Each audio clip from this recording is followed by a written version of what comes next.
네, 여러분 안녕하세요. 조홍만입니다. 네, 지난 시간에는 저희가 이제 그 연역 논증의 어떤 타당성, 또 부당성, 그리고 건전성과 이제 건전하지 않음 이런 것들을 이제 살펴봤습니다. 그래서 연역 논증, 타당한 연역 논증, 또 부당한 연역 논증이라고 하는 것은 그 아규먼트 폼이라고 그러죠. 논증 형식과 관련된 것이고, 그리고 건전성이라고 하는 것은 전제들이 실제로도 참이냐라고 하는 여부를 가지고 우리가 건전하다, 건전하지 않다라고 얘기한다고 했습니다. 그러니까 좋은 논증이 갖추어야 할 어떤 두 가지 요소는 무엇이냐 그러면 우선 타당해야겠죠. 그리고 전제들이 실제로도 참여해야 한다. 그랬을 때 우리가 그 논증을 좋은 논증이다 이렇게 얘기를 한다고 했습니다. 오늘은요 여러분들하고 그 타당한 논증 유형하고 부당한 논증 유형에 대해서 좀 살펴볼 겁니다. 우리 이제 그 명제 논증이라고 하는 것이 우리가 이제 어떤 정언 논증이나 수론 논증하고 무슨 차이가 있는지에 대해서는 지난 시간에 살펴봤죠.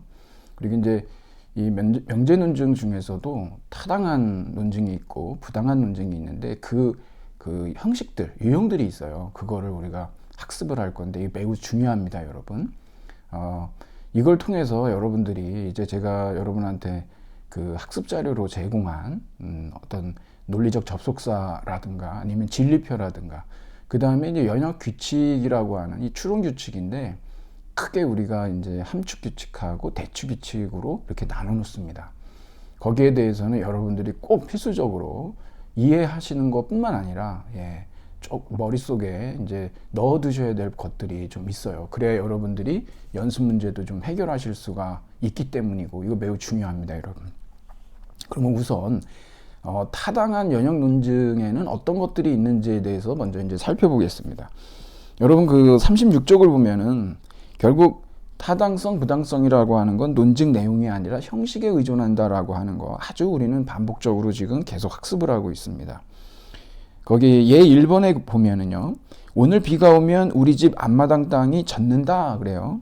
오늘 비가 왔다. 따라서 우리 집 앞마당 땅이 젖었다 그러는데 여러분 이제부터 우리가 이제 등장하는 그 이러한 그 문장들을 다 기호화 좀 시키려고 그래요, 여러분. 그래서 그 여러분한테 제가 나눠드린 논리적 접속사를 여러분들이 좀 참고해 보십시오. 거기에 보면은 물결표가 있죠. 이걸 갖다가 우리가 보통 틸데라고 얘기를 하고 화살표를 에로라고 하고요.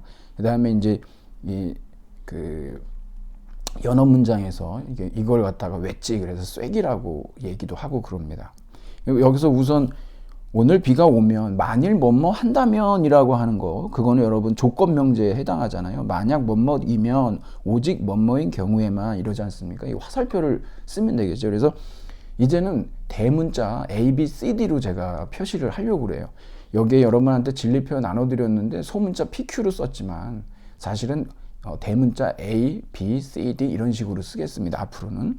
그래서 오늘 비가 오면 A이면 A이면 화살표죠.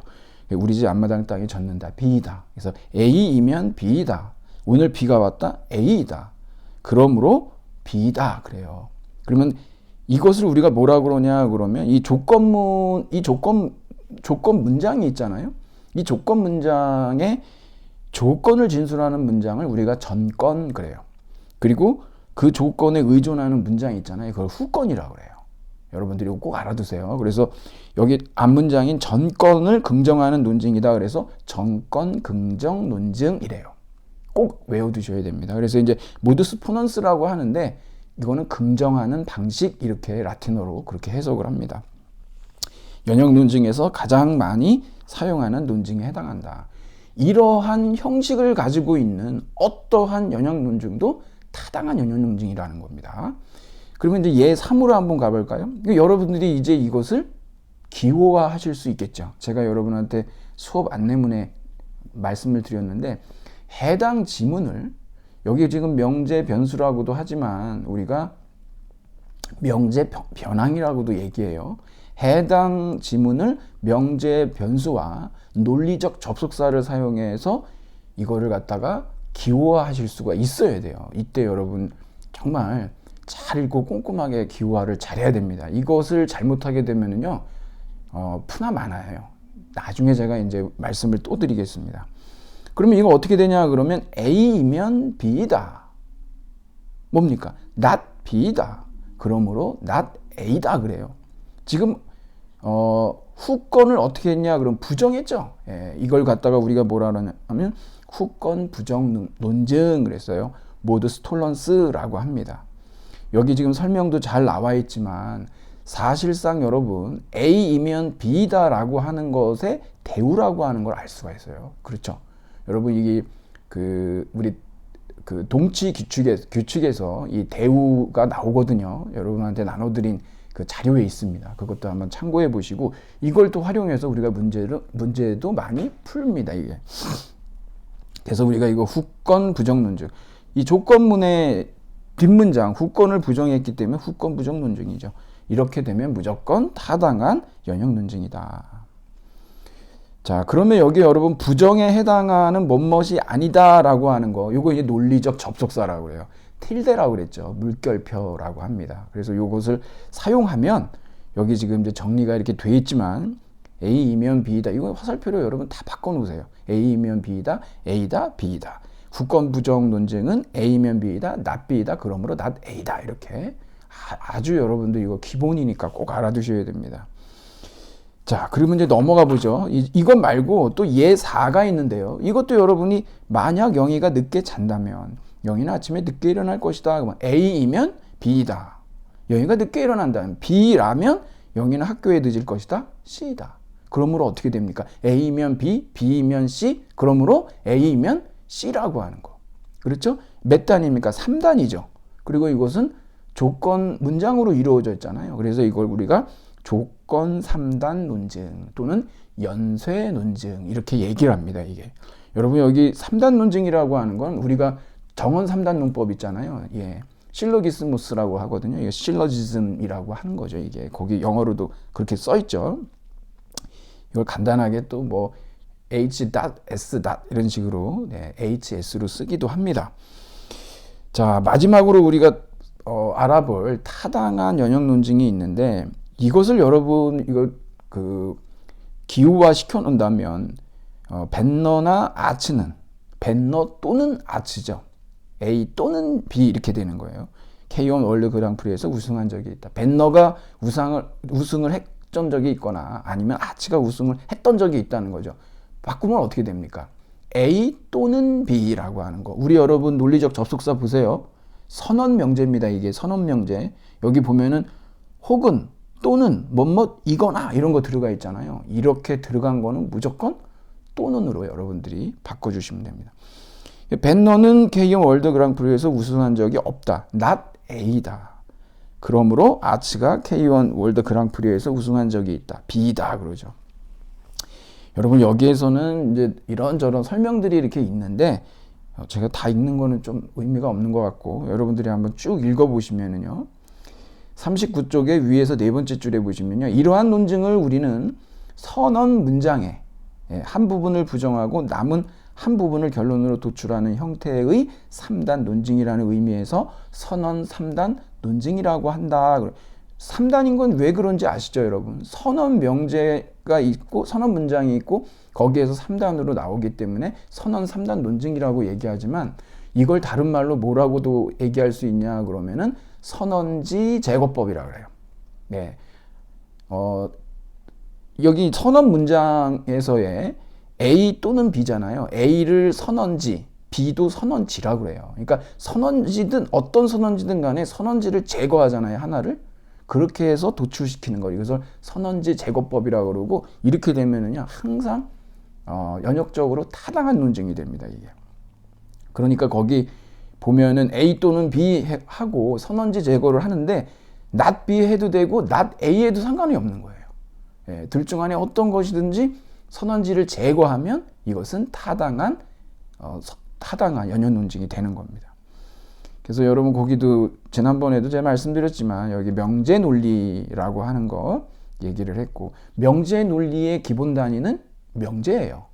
예, 참과 거짓이라고 하는 그러한 진리치를 갖는, 이치 논리라 그랬죠. 이치 논리. 진리치를 갖는 문장을 우리가 프로포지션, 명제라고 하죠. 그렇죠?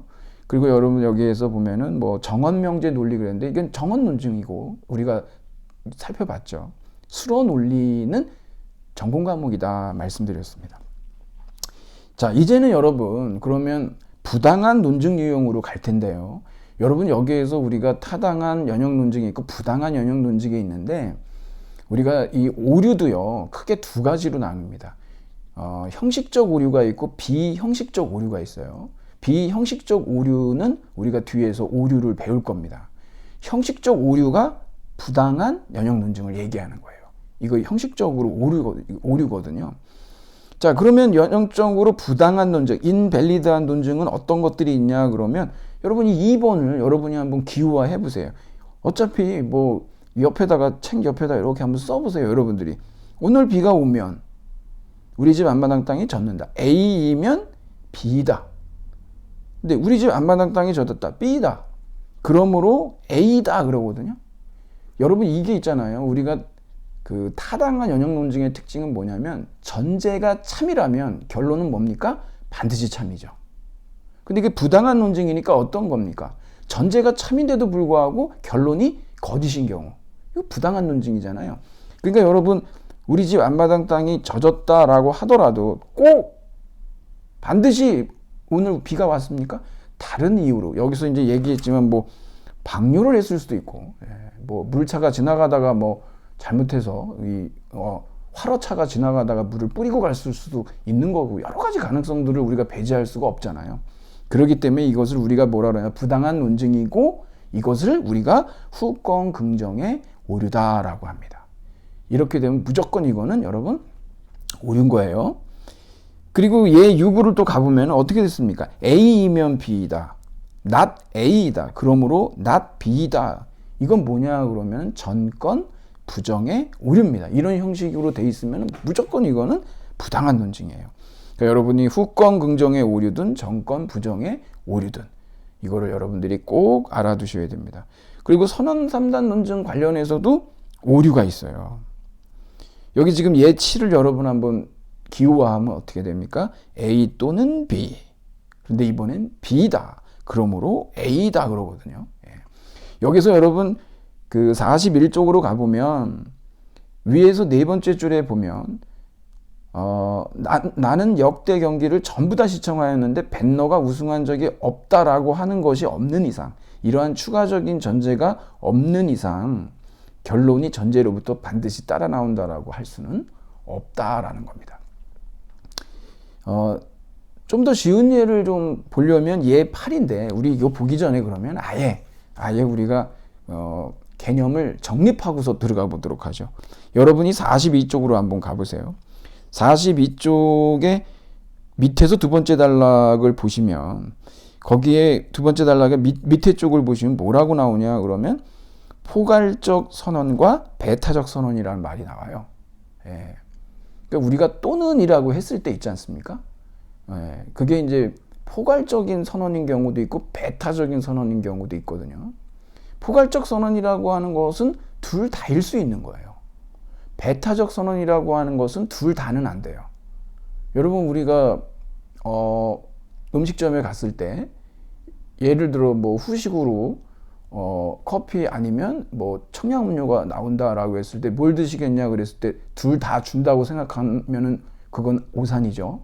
둘 중 안에 하나를 선택하면 하나는 선택하지 못하게 되는 기회비용이 돼버리겠죠. 그런 경우는 우리가 배타적 선언이라고 그래요.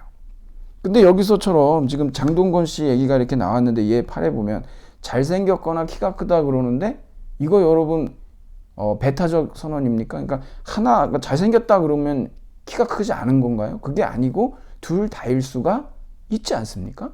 예.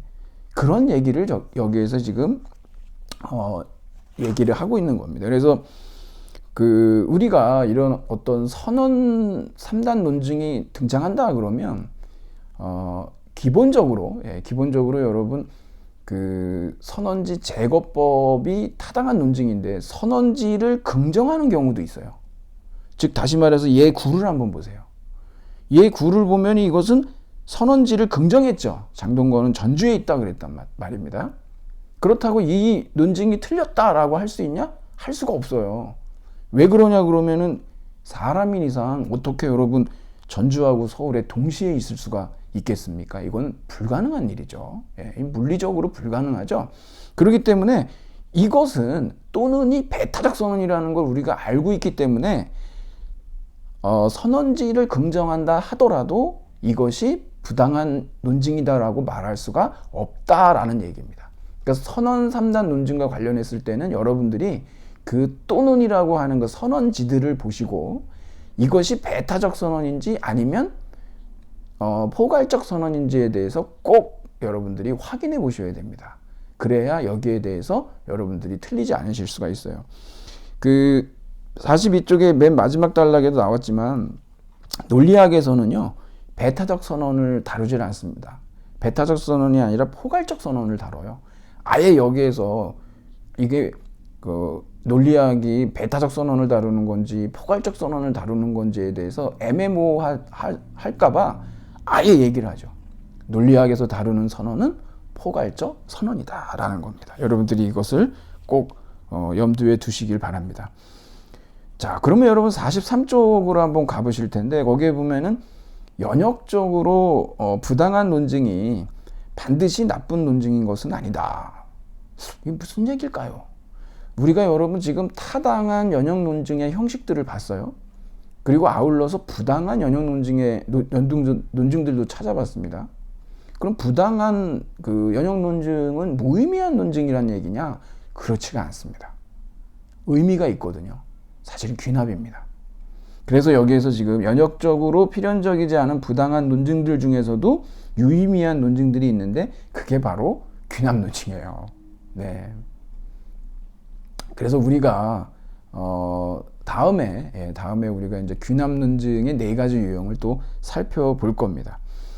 자, 일단은 여러분들이 여기까지 한번 여러분들하고 좀 살펴봤는데 그러면 무엇을 할 거냐 그러면 제가 여러분들께 제공해드린 그 학습 자료에 대해서 좀 설명을 드릴 겁니다.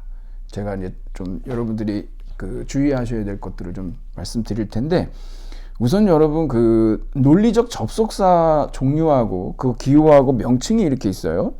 여기 보면은 여러분 논리적 접속사 부정, 연언, 선언 그 다음에 여기 뭐 단순 함축, 단순 동치 뭐 이런 얘기가 나오죠. 그래서 부정명제, 연언명제, 선언명제, 조건명제, 쌍조건명제 이렇게 있습니다. 여기 부정명제는요, 여러분, 우리 이제 그 문제를 풀다가도 나오지만 뭐뭇이 아니다만 있는 게 아니에요. 뭐뭐라는 사실은 거짓이다라고도 나와요. 그럴 때 여러분이 이거 꼭 부정이라고 하는 이 논리적 접속사를 사용해서 기호화시켜야 된다는 것을 잊으시면 안 돼요. 제가 나온다고 말씀을 드렸죠? 이거 꼭 나옵니다. 그리고 여러분 연언명제가 있죠? A 그리고 B라고 했을 때 A나 B라는 명제 변수, 명제 변항을 우리가 이것을 연언지라고 해요. 선언명제는 선언지라고 그러죠. 조건명제에서는 뭐라고 그럴까요? 조건지라고 합니까? 아니죠, 여러분. 전건, 후건. 알았죠? 여러분 꼭 기억해 두세요. 근데 여기 연언명제에 뭐가 있냐면 그리고만 있는 게 아니에요. 그러나도 있어요, 여러분. 이거 꼭 나옵니다. 뭐뭐 하지만 이렇게 나오면 이거를 갖다가 우리가 어떤 논리적 접속사를 써야 되지? 그러면 연언을 쓰셔야 됩니다. 아셨죠, 여러분? 그러나 그럼에도 불구하고 자, 그 다음에 선언명제는 또는 혹은 이거나 이건 뭐 우리가 아실 수가 있죠. 그러니까 여러분 뭐뭇은 거짓이다 라고 하는 거라든가 그러나 라고 하는 거 우리가 연언을 쓰셔야 되고 부정을 써야 된다는 거 그것을 여러분들이 염두에 두시면 돼요. 진리표가 나오죠, 여러분? 명제 변항이 이렇게 있습니다. 우리가 여러분 그 연역 논증의 타당성을 검사할 때 2가지 방법을 써요. 첫 번째가 뭐냐 그러면 이 진리표를 사용해서 그 타당성 여부를 우리가 검토해 볼 수가 있습니다. 또 한 가지는 뭐냐 그러면 제가 이제 뒤에 여기도 나눠드리지만 이 추론 규칙에서 여러분 일단 우리가 이제 함축 규칙이라고 하는 게 있죠. 타당한 논증의 형식들이 있습니다. 함축 규칙이라든가 아니면은 논리적 동치, 동치 관계, 동치 규칙을 대치 규칙, 동치 규칙 이러는데 이것을 사용해 가지고 타당성 여부를 검사할 수가 있습니다. 제가 이제 이 진리표를 사용해서 어떻게 이 타당성 여부를 검사할 수 있는지를 제가 직접 여러분한테 또 알려드릴게요. 연원명제, 선언명제, 가언명제, 쌍조건명제, 가언명제는 조건명제라고도 하죠. 이게 어떤 때 참이되고 거짓이 되는지는 이미 여러분들이 학습을 다 하셨기 때문에 어렵지는 않으실 겁니다. 그럼 여러분 함축 규칙으로 가보죠. 여러분들이 꼭 잊으시면 안 되는 거. 이거 계속 나와서 그러는데 연원지 단순화가 있어요, 여러분. P 그리고 Q. 그것은 P가 결론으로 P가 나와도 되고 Q가 나와도 상관이 없습니다.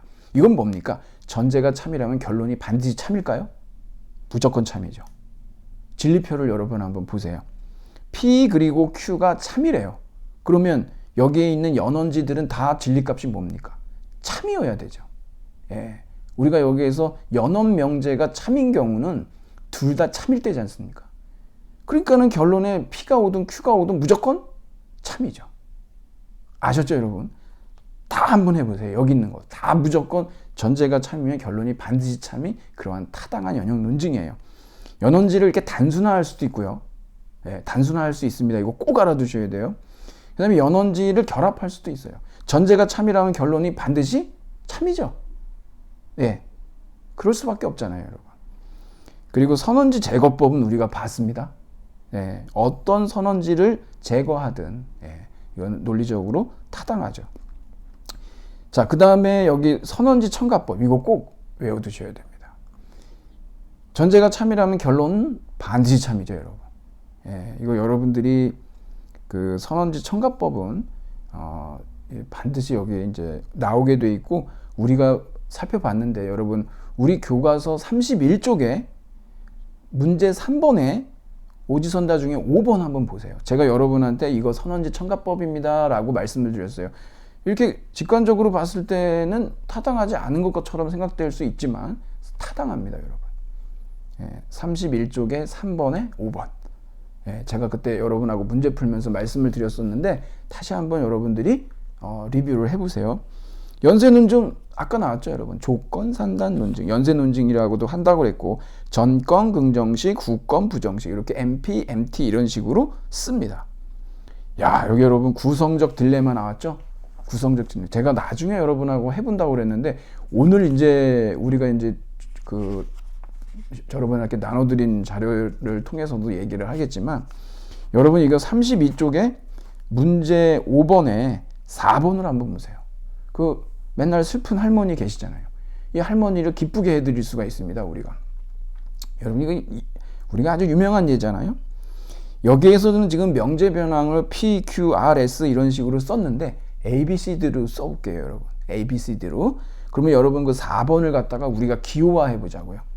자, 할머니는 비가 오면 집신 장사하는 아들이 장사가 안 되어 슬프고, 이게 비가 오면 큰아들이 장사가 안 된다라고 하는 것이 A이면 비가 오면 집신 장사하는 아들이 장사가 안 돼서 슬프고, 그다음에 그러니까 A이면 B이고 날이 개면 C이면 우산 장사하는 작은 아들이 장사가 안 돼서 슬프고 B이고 어찌 됐든 슬퍼요.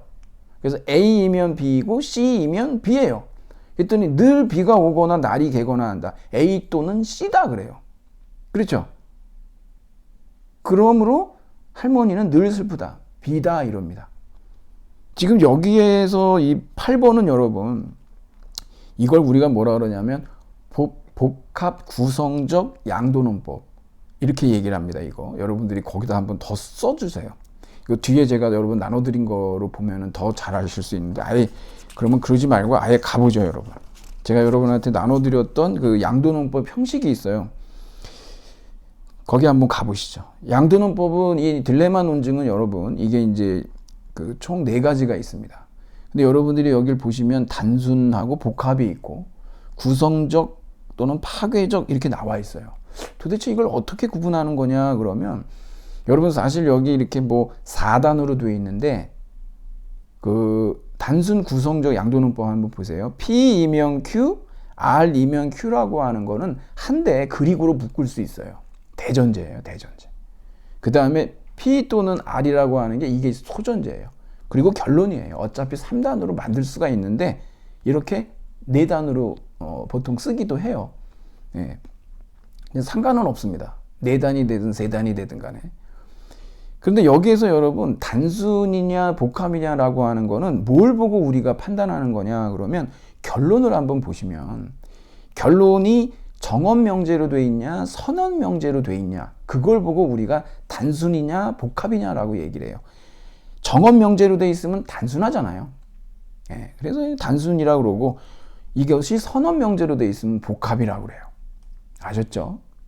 그 다음에 구성적 파괴적은 어떻게 얘기할 수 있냐 그러면 구성적이라고 하는 것은 전건을 긍정하는 식으로 돼 있을 때는 소전제가요.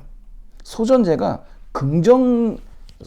긍정으로 돼 있으면은 이것은 우리가 구성적이라고 부정으로 돼 있으면 마치 후권 부정식처럼 부정으로 돼 있으면 이것을 우리가 파괴적이라고 합니다. 그래서 우리가 4가지로 이렇게 얘기를 할 수가 있어요. 여기 부당한 양도농법은 그냥 제가 한번 올려놨는데 이거는 여러분 타당하지가 않아요. 지금 위에 나와 있는 양도농법 있잖아요. 이것들이 타당한 딜레마 논증이에요. 형식이 타당해요. 전제가 참이면 결론은 반드시 참이 된다는 얘기죠.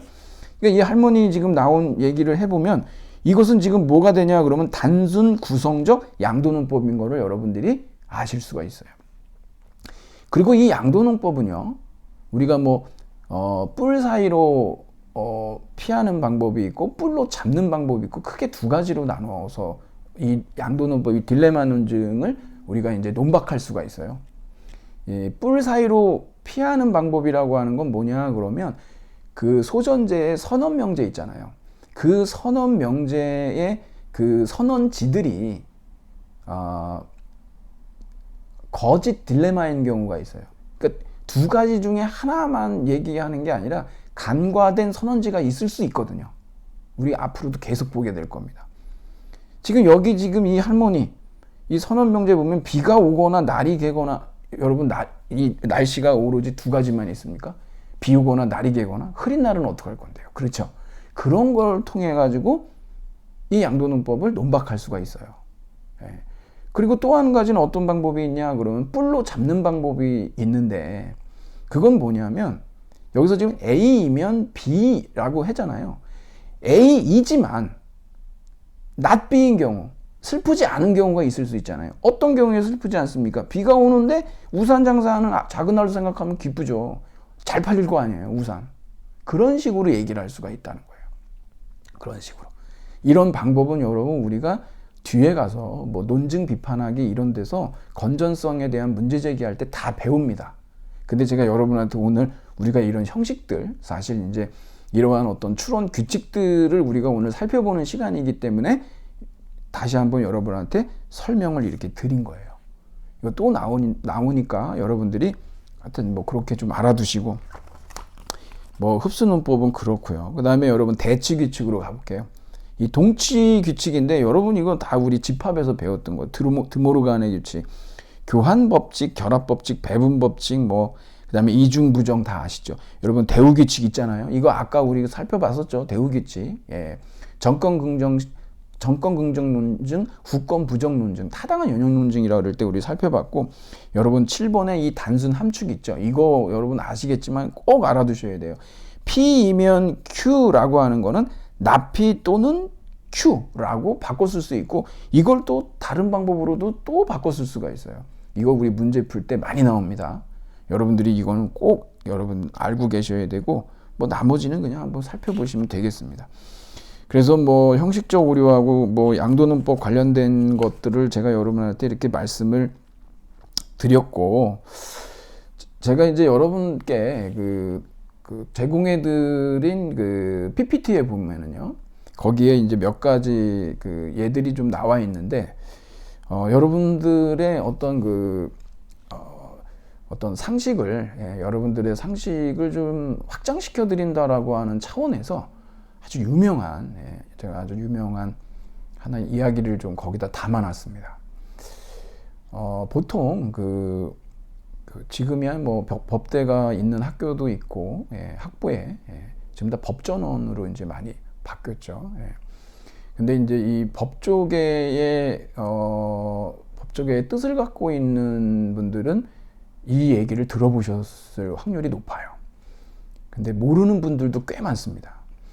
여러분, 사실 정확하게 얘기를 하면은 우리가 영어로는 소피스트라고 하지만 정확하게 히라보로 얘기를 하면은 소피스테스라고 그래야 돼요. 처음에는 소피스트는 지자라는 뜻이었는데 지혜로운 사람이죠. 근데 하도 이런 어떤 딜레마 논증이나 이런 거 내지는 오로지 논쟁에서 승리하려고 하는 그런 쟁론수를 폈거든요. 그러다 보니까 뭐 궤변론자라고 그런 오명을 갖게 됐지만, 하여튼 말 뜻은 굉장히 좋은 뜻이에요. 소피스테스라고 하는 거는. 근데 이 소피스트 중에요, 아주 돈 많이 번 사람 두 사람이 있어요. 고르기아스하고 프로타고라스라고 하는 사람이 있습니다.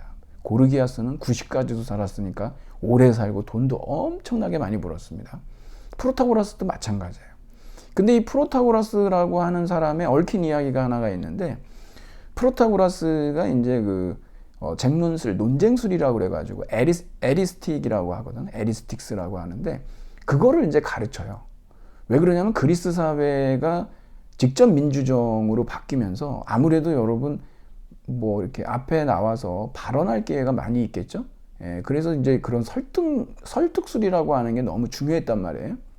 그래서 이제 귀족 자제들은 이런 소피스트들한테 돈을 내고 그러한 방법들, 어떤 뭐 수사술이라든가 설득술이라든가 쟁론술이라든가 이런 것들을 많이 배운 거죠.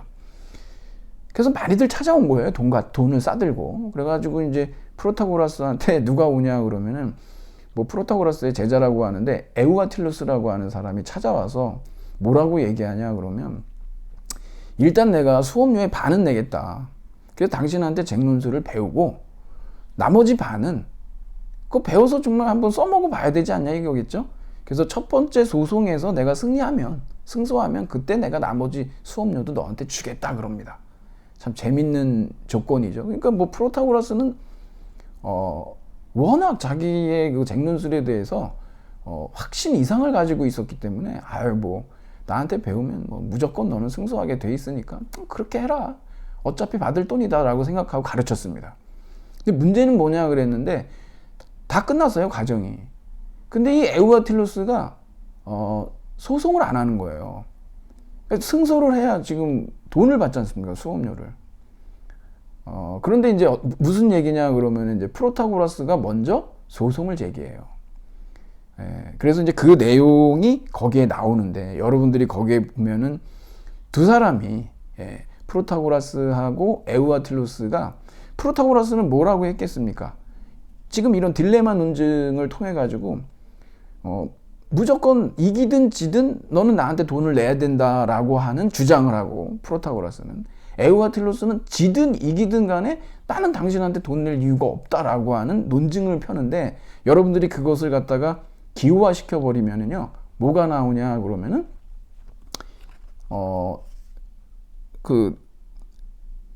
여기 이제 여러분들 한번 기호화를 여러분들이 직접 한번 기호화를 한번 해보세요. 그렇게 보면은 여기에서 이제 양도논법이 나오게 되거든요. 문제는 뭐냐 그러면, 과연 누가 여기에서 승소를 했을까? 그죠? 여러분들한테 제가 한번 물어보면, 이 두 사람이 왜 에우아틸루스는 자기가 돈을 줄 이유가 없다라고 하고, 프로타고라스는 반드시 너는 나한테 수업료를 내야 된다라고 이렇게 주장하는 것을 갖다가 뭐 약속에 의해서 아니면 법의 판결에 의해서 양쪽을 바꿔가지고서 여하튼 결론은 수업료를 내든지 뭐 아니면은 안 내든지 이런 두 주장을 양쪽에서 하는 거예요. 여러분이 판사라면 누구 손을 들어주겠습니까? 네. 사실은 여러분, 이 재판은요, 이건 기각이 될 겁니다.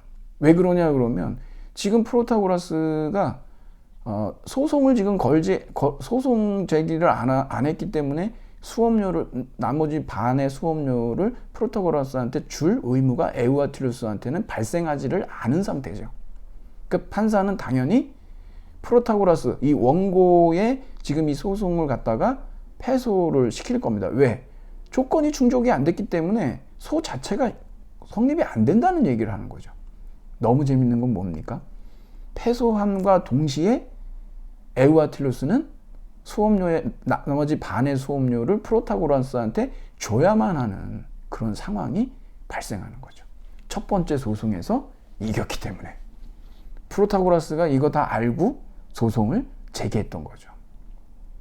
여러분, 이거는 여러분들이 꼭 상식적으로 알아두시고 나중에 친구들이나 이렇게 만났을 때 이런 상황에 대해서 여러분들이 얘기하고 그러면은요, 시간도 잘 가고, 그리고 우리가 이제 그 어떤 법리도 좀 알게 되고, 저는 개인적으로 우리가 이 한국 사회, 이 현대 사회를 살아가면서 많은 것들, 우리가 중요한 것들이 많이 있지만 역시 법하고 돈. 네. 여러분, 지금 법 없이 산다는 건 절대 자랑하시면 안 됩니다. 우리는 법을 떠나서 살 수가 없어요. 그건 옛날 얘기입니다. 법 없이도 살 사람, 법을 알아야 됩니다. 매우 매우 잘 알아야 하고요. 돈, 그렇죠. 자본주의. 예. 모르고 살 수 없어요, 여러분.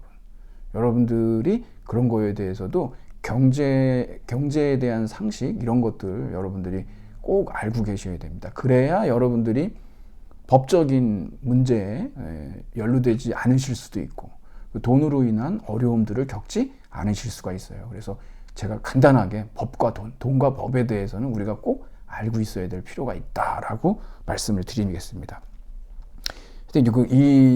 이거 제가 써놨으니까 한번 여러분들이 한번 여러 차례 한번 읽어보시고, 상당히 재밌는 얘기죠. 그리고 제가 이제 거기 여러분한테 또 그게 사실은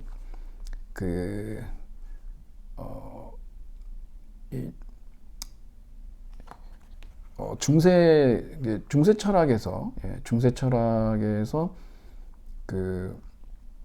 나오는 그러한 그 신존재 증명 중에 하나인데, 그것을 여러분들이 이제 기호화를 해보시는 거죠. 거기 이제 제가 순서대로 다 표시해 놨거든요. 왜 제가 여러분한테 그런 말씀을 드리냐면, 여러분한테 제공된 그 과제가 그런 과정을 필요로 해서 그래요. 우선 여러분, 이 44쪽으로 여러분들이 가보시면 1번 있죠. 그 1번 문제가 사실 여러분한테 과제로 내드린 그것의 2번이에요. 이게 이제 양석 선생님이 내신 문제거든요. PSAT에서 나왔던 문제인데, 여기에 지금 나와 있는 여러분의 정보들 있지 않습니까? 이 정보들을 여러분들이 기호화를 다 해보세요. 그러니까 여기 목요일에 시험을 본다면 토요일에도 시험을 볼 것이다, 이런 식으로 나왔는데, 이것을 그냥 목이면 토, 이런 식으로 여러분이 쓰셔도 상관은 없고, 아예 여러분 월요일부터 이걸 갖다가 A, B, C, D, 이런 식으로 해서, 그래서 여러분들이 이 문제를 푸셔도 상관이 없는데, 도대체 이걸 어떤 식으로 풀어야 될까라고 하는 거는 여러분이 이것을 기호화를 쫙 시켜보세요. 그리고 저 위에 월요일부터 목요일까지 강의한다라고 했으니까 그 강의하는 날만 시험을 본다라고 얘기를 했죠. 그러다 보니까 당연히 월요일부터 목요일이니까 금요일하고 토요일은 시험을 안 보죠. 그러니까 그것도 토 이런 식으로, 아니면 ABCD 바꿔서 여러분이 해 놓으실 수도 있고. 그래서 일단 여기 제공된 이 내용들을 여러분들이 전부 기호화를 시키고, 그것을 제가 여러분한테 제공했던 이런 연역 규칙을 통해서 과연 정답이 뭔지를 한번 여러분들이 쭉 순서대로 찾아보세요. 그 과정을 여러분들이 해보시면 후권 부정식, 정권 긍정식, 연원지 결합법, 여러 가지를 여러분들이 또 부정도 하게 되고, 그런 것들을 통해서 정답을 도출해 내실 수가 있는데, 구체적으로 어떤 식으로 이것을 하면 좋을까라는 생각을 여러분들이 가지실 수가 있기 때문에, 제가 그래서 여러분한테 거기에 예, 지금 이제 추론 규칙을 통한 타당성 평가, 그래서 신은 그보다 더 큰 것이 생각될 수 없는 존재이다라고 하는, 예, 이것에 대한 내용을 여러분들이 어떤 식으로 기호화할 수 있는지. 그래서 그 기호화를 해보면은 여기 이제 명제 변항이라든가 논리적 그 접속사들을 사용해서 기호를 바꾸니까 P, Q, Q이면 R, R 그리고 not S이면 not P, 그러므로 S 해가지고 결론이 나오죠. 이걸 여러분 순서대로 제가 거기다 표시도 다 해놨지만 이런 식으로 여러분들이 2번과 3번을 통해서 정권 긍정식 이런 식으로 해가지고 수학 문제 풀듯이 이렇게 풀어서 나가시면요, 결국 이것은 복잡하지만 타당한 연역 논증이라고 하는 것이 증명이 돼요. 예, 증명이 됩니다. 이 논증의 형식은 타당해요, 여러분. 하지만 신은 그보다 더 큰 것이 생각될 수 없는 존재이다라고 하는 것은 여러분 이게 건전할까요? 무신론자에게는 이거는 전혀 받아들일 수가 없죠. 신을 받아들이지 않는데 이걸 어떻게 긍정하겠습니까? 그러니까 이것은 유신론자인 경우에 한해서 건전할 수는 있어요. 하지만 무신론자여다 그러면 건전하지는 않은 논증이에요. 하지만 타당해요. 이런 식의 도식화를 통해서, 이런 식의 기호화를 통해서 정답을 도출할 수가 있다는 걸 여러분한테 한번 소개해 드린 겁니다. 이런 방식으로 여러분들한테 제공된 그런 과제를 한번 해보십시오. 예.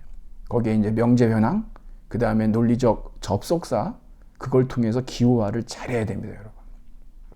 그러면은 여러분들이 그 과제를 해결하시는데 좀 도움이 되실 겁니다. 그런 차원에서 제가 여러분한테 지금 이렇게 말씀을 드린 거고, 그러면 오늘 이제 좀 제가 이제 연습 문제를 좀 풀어볼 텐데, 우리 44쪽에 2번이죠, 여러분. 여러분, 이 44쪽부터 여기 이제 55쪽까지는요, 우리가 어차피 이 문제를 다 풀어야 되고, 이거 매우 중요해요. 그리고 어떤 문제들은 좀 어려워요. 그래서 제가 여러분한테 다 설명은 드리긴 하겠지만, 여러분, 오늘 다 이 문제를 다 나가지는 못하고요. 다음 시간에 이어서 하도록 할 겁니다. 근데 일단 오늘 여러분하고 어느 정도까지는 시간 되는 데까지는 한번 같이 좀 풀어보겠습니다. 한번 어떤 식으로 지금 우리가 공부했던 것을 활용할 수 있는지에 대해서 살펴보도록 하죠. 자, 일단 1번은 넘어갈게요. 여러분에게 제가 숙제로 내드렸기 때문에 여러분이 이거 하다 보면 되게 재밌어요. 되게 재밌습니다. 이게 생각보다 재밌어요. 자, 2번으로 가보죠. 다음에서 타당한 논증이라고 볼 수 없는 것은 뭐냐. 이게 형식 보자는 거죠. 1번을 보면 여러분들이 어떤 식으로 기호화 하실지는 여러분 스스로가 선택해서 하시면 되는데, 중요한 건 뭐냐면 꼭 일관성은 있어야 돼요. 저는 이렇게 한번 해보죠. 이 꽃이 모란꽃이라면, A라면 향기가 나지 않을 것이다, B다 라고 할게요. 어떤 분들은 향기가 난다를 B로 하고 안 나니까는 낫비다 해도 상관은 없어요. 근데 일관성을 가지셔야 돼요. 근데 이 꽃에서 향기가 난다, 그러니까 낫비다 그러죠.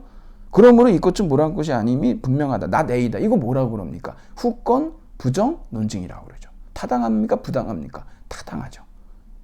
후권 부정식이에요. 2번은 어떻게 되냐 그러면 여러분들이 한번 기호화 하실 수 있죠.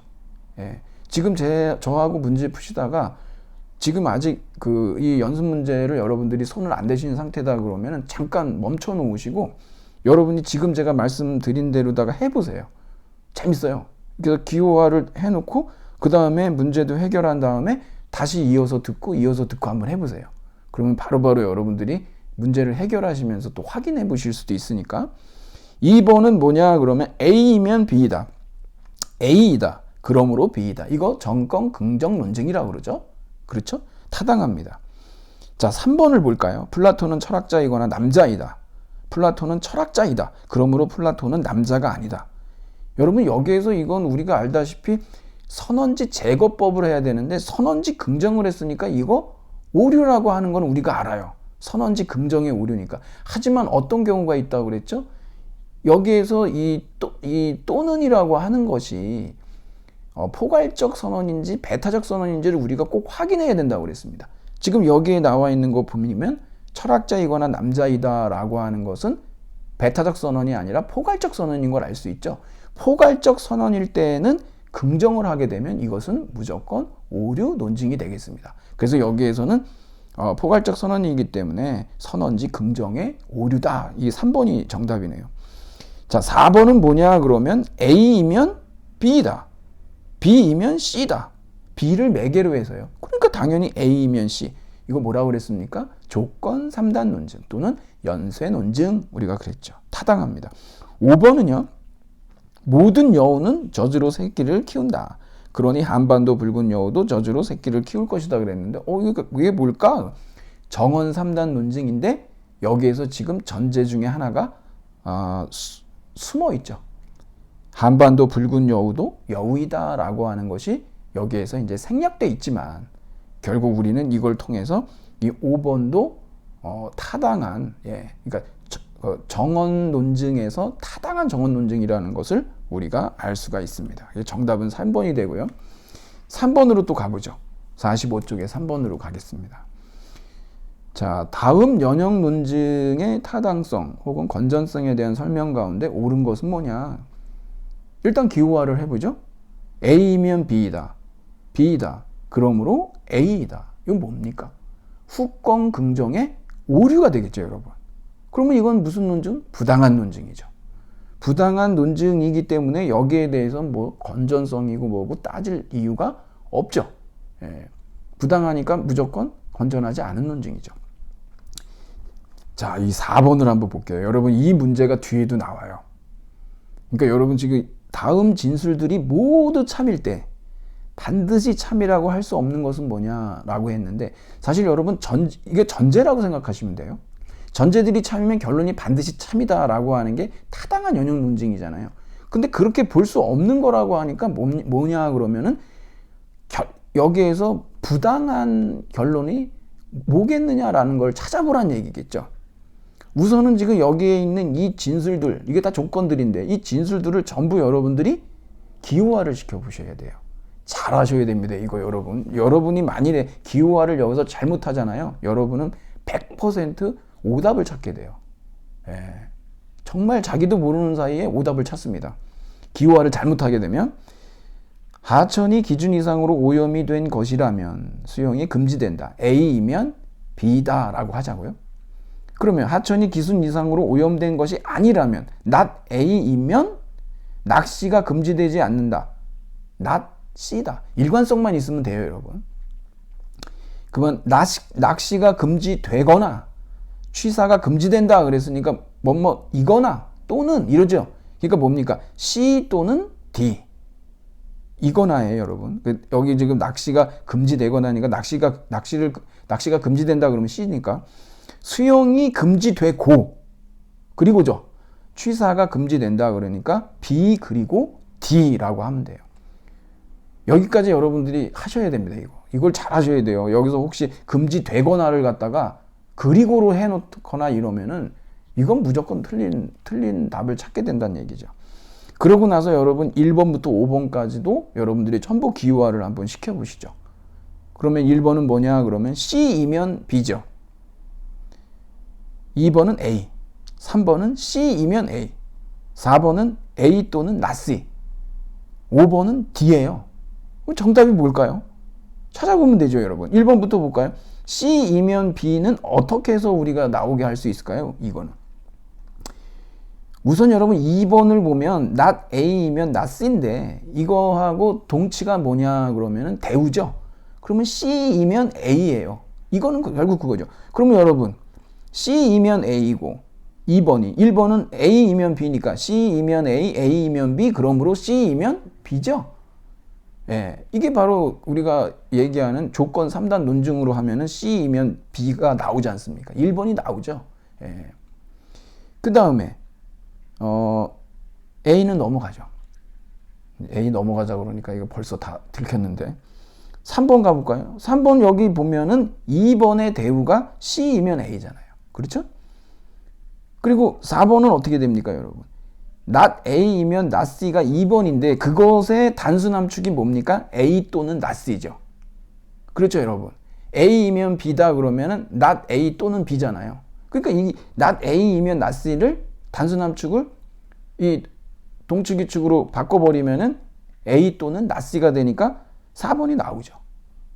5번은 뭡니까? 5번 D인데 이거 어떻게 D가 어디서 나오죠? 뭐죠, 여러분? 4번을 보시면 이거 어떻게 해야 될까요? B 그리고 D라고 하는 거. 이거 우리 앞에서 배웠던 이 추론 규칙들 그 타당한 논증 형식이 있었지 않습니까? 거기에서 이런 것을 뭐라 그러냐 그러면 연원지 단순화라고 그랬죠. 그러니까 여긴 사실 여러분 연원지 단순화로 B가 나와도 되고 D가 나와도 상관은 없어요. 무슨 얘기인지 아시겠죠? 연원지 단순화로 하면 전제가 참이면 결론 반드시 참이잖아요. 그렇죠? 아까 우리가 살펴봤듯이. 그러니까 정답은 2번이 되겠습니다. 예, 반드시 참이라고 할 수 없는 것은 2번이다. 자, 그리고 이제 5번으로 한번 가보죠. 자, 아래 제시된 논증의 타당성, 건전성에 대한 평가로 적절하지 않은 것은 뭐냐 그랬는데 여러분 가를 보면은요. 이거 기호화하면 A이면 B, not A, not B. 이건 뭡니까? 전건 부정의 오류입니다. 그 다음에 나를 보면은요. 검찰은 세월호 참사에 대한 의혹들을 속 시원히 풀어내지 못했거나 또는 유병원 비호 세력을 밝혀내지 못했다. A 또는 B. 그리고 검찰은 유병원 비호 세력을 밝혀내지 못했다. B다.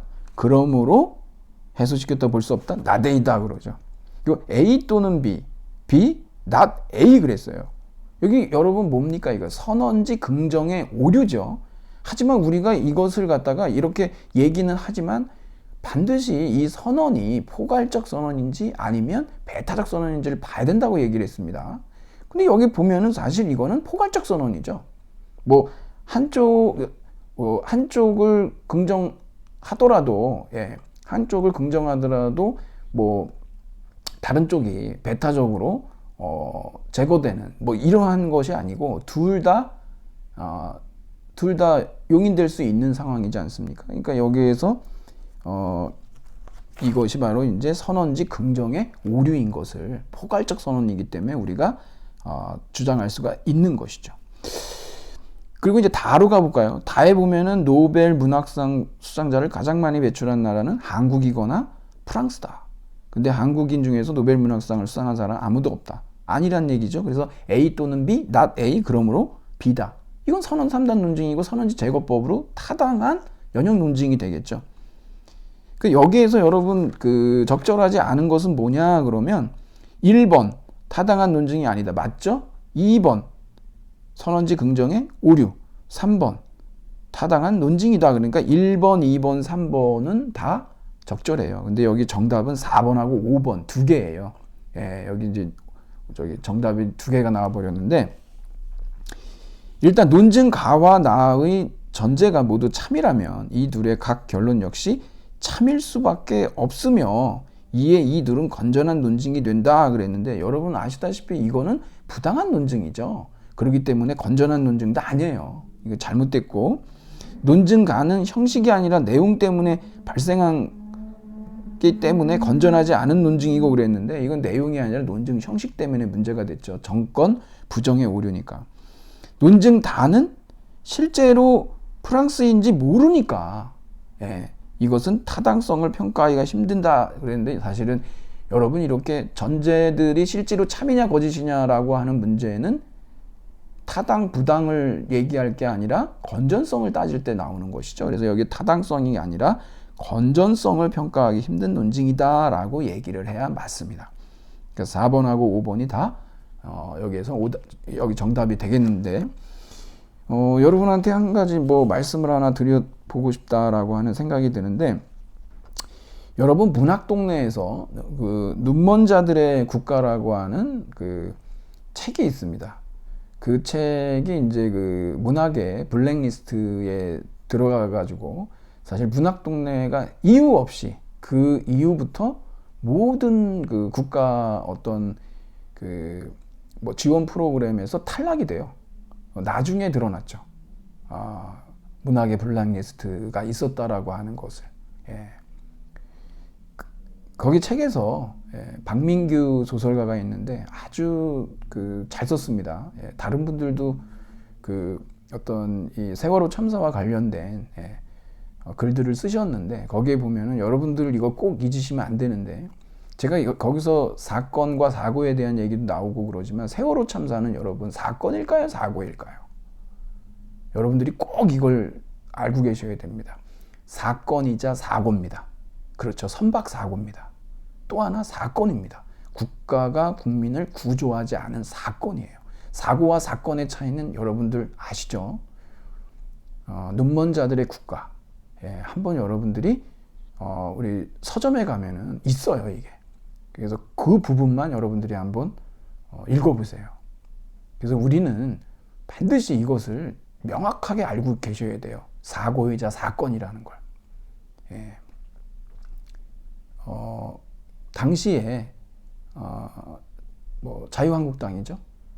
그 국회의원들 중에서 거기도 이름이 나오고 그러지만 그분들은 이건 사고다라고 해서 사건을 막 지우려고 엄청나게 애를 썼습니다.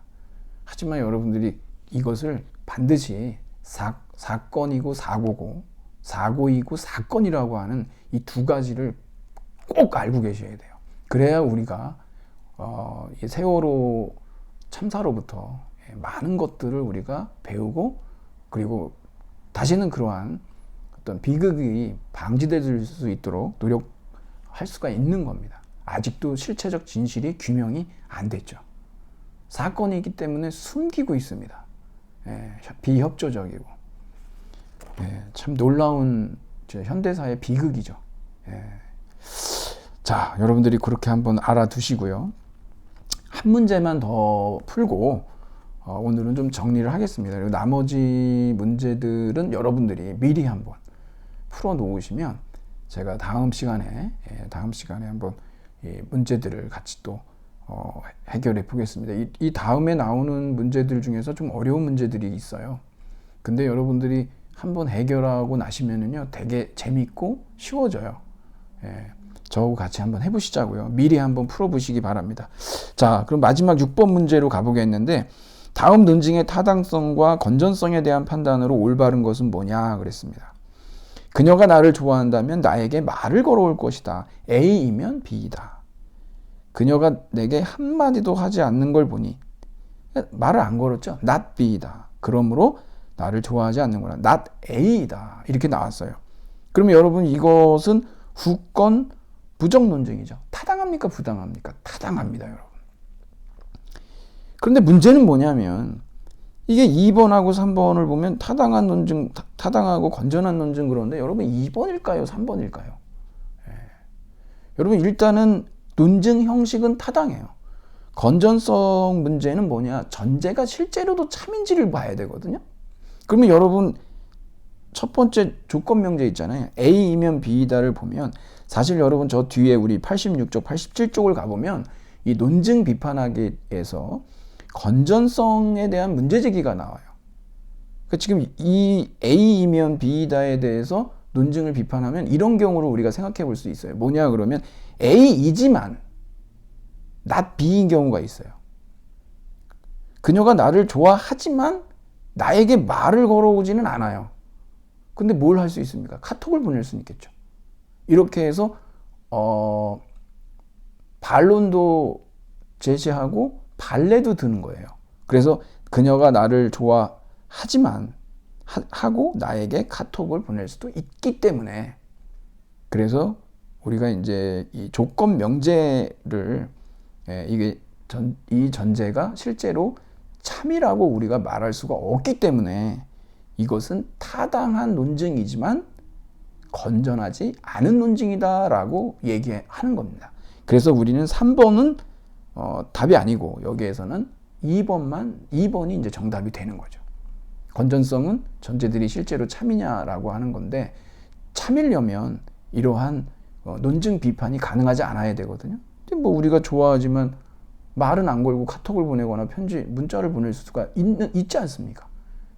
그렇기 때문에 타당한 논증